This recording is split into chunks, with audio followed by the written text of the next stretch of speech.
Follow us on social media, Twitter and Instagram. Subscribe on YouTube. Don't forget to like.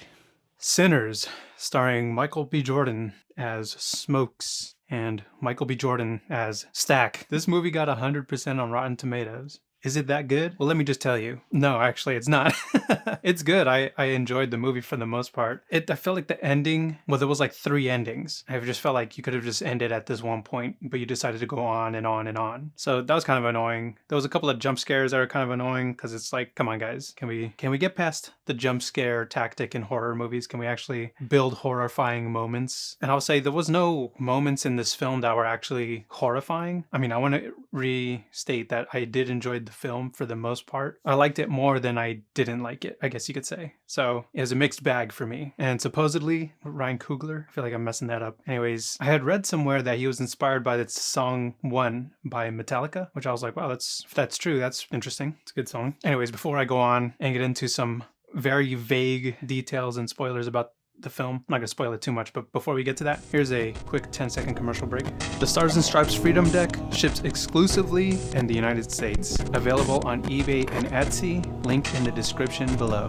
So the film takes place in the 30s. We learn that through cultures, music is this instrument, quite literally an instrument, or instruments. Music can be an instrument to heavenly things and also evil things. Sometimes music can summon the devil, I guess you could say. And the music in the film it's either okay or it's really good. There's a couple scores throughout the film that I was like really enjoying it. It really helps set the tone, like a strong tone for the scene that it was encompassing. So I would say the music was also kind of a hit or miss thing, but the music that's really good in it is really, really good. There was this sequence, it was kind of a surreal, almost dreamlike sequence. I also kind of had mixed feelings on that part because one, it was establishing the power that the music has on us as a species, our culture, and it was an interesting storytelling tool and also an interesting tool to bring the antagonizing character.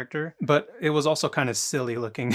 The one thing I really enjoyed about the vampire lore is that in order for them to corrupt your home, they have to be invited in. They have to, through your consent, I guess you would say, be welcomed into your home. And that's another thing too that I appreciate about certain films that talk about supernatural beings like demons and devils and vampires and whatnot, is that there is a decision factor. There's a choice factor. You have to decide. You have to choose to become corrupted or to allow that evil presence even within the comfort of your own home or the comfort of your store, the comfort of wherever it is you're at. If there's a doorway, they have to be invited in and you have to be the one who invites them. So I do appreciate that when films do that, which I've noticed quite a few of these films have kind of stayed aware of. Now, to basically sum up the film, Michael B. Jordan plays a set of twins and they're opening up this casino club. It's a juke, so they call it the juke joint or the club juke or something like that. And they have their cousin come in who's going to be part of the entertainment as far as the music factor. And the music obviously is what summons these vampires. But I will say, and I don't know if this is just like, I mean, obviously it is a Hollywood thing, but the whole kind of side quest thing with the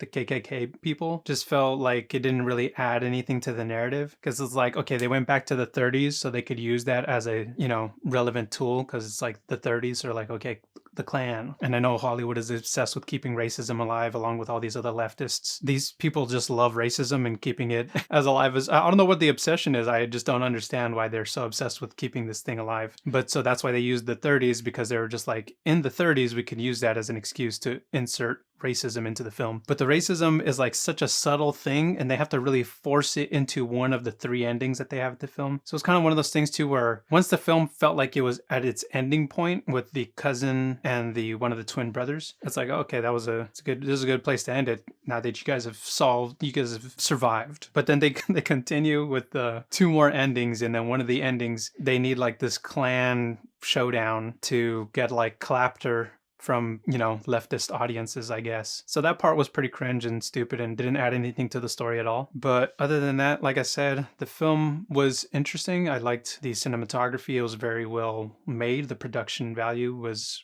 amazing. The Klan stuff was cringe. You know, Hollywood is just a cringe clan. Anyways, but yeah, so if this film, I just wouldn't recommend it to anybody for a good horror vampire film. I wouldn't tell them to not watch it, but I also wouldn't encourage them to watch it. So it's kind of just, like I said, I'm half and half on it. You know, I liked it and there was things about it that kind of killed it for me. Anyways, that's my review. Support the channel. Buy the Stars and Stripes Freedom Deck. This is a one-of-a-kind design, only available in the USA. Available from La Casa Loca on eBay and Etsy.